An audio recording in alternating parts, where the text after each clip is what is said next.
Uniform civil code એટલે કે UCC જે હાલમાં સમગ્ર દેશમાંથી ઉત્તરાખંડમાં લાગુ થઈ ચૂક્યો છે આ કાયદો અને હવે ગુજરાતમાં પણ તેની ચર્ચાઓ ચાલી રહી છે। સરકાર ગુજરાતમાં પણ યુસીસી લાગુ કરવા માટે સતત તૈયારીઓ કરી રહી છે, સમિતિઓની રચના કરી રહી છે, બેઠકો પણ યોજાઈ રહી છે યુસીસીને લઈને। પરંતુ તે વચ્ચે જ્યારે યુસીસીની ચર્ચા ગુજરાતમાં શરૂ થઈ જતી હોય છે ત્યારે ડેડિયાપાડાના આપના ધારાસભ્ય ચૈતર વસાવા જે યુસીસીને લઈને સરકાર સામે મોરચો માંડતા હોય છે અને ફરીથી ચૈતર વસાવાએ યુસીસીને લઈને એક મોટું નિવેદન આપ્યું છે। નમસ્કાર, લાઈવ 24 ન્યૂઝની સાથે હું છું મિક્ષુ ઠક્કર।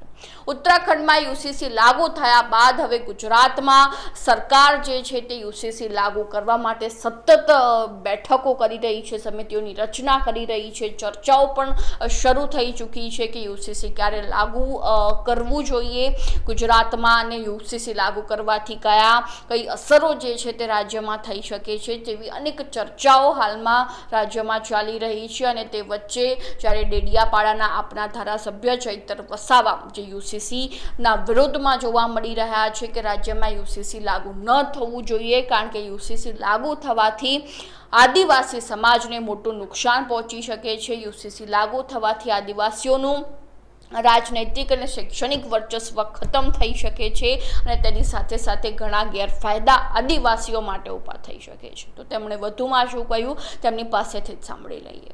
મુગલોના 500 વર્ષના શાસન હોય કે અંગ્રેજોના 175 વર્ષના શાસન હોય અને દેશનું જ્યારે બંધારણ બન્યું ત્યારે પણ 23/11/1948માં આર્ટિકલ 44 પર ચર્ચા થઈ। તે વખતે આર્ટિકલ 35 હતું, ત્યારે પણ યુસીસી લાગુ કરવામાં કોઈએ સમર્થન નથી આપ્યું।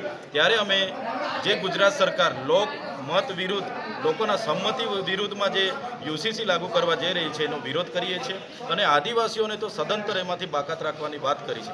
કેમ કે આદિવાસીઓને જે યુસીસી લાગુ પડે તો જે અમને શૈક્ષણિક અને રાજકીય અનામત મળે છે, જે રીતના હું અનામત બેઠક પરથી ચૂંટાઈને આવું છું એ નષ્ટ થશે।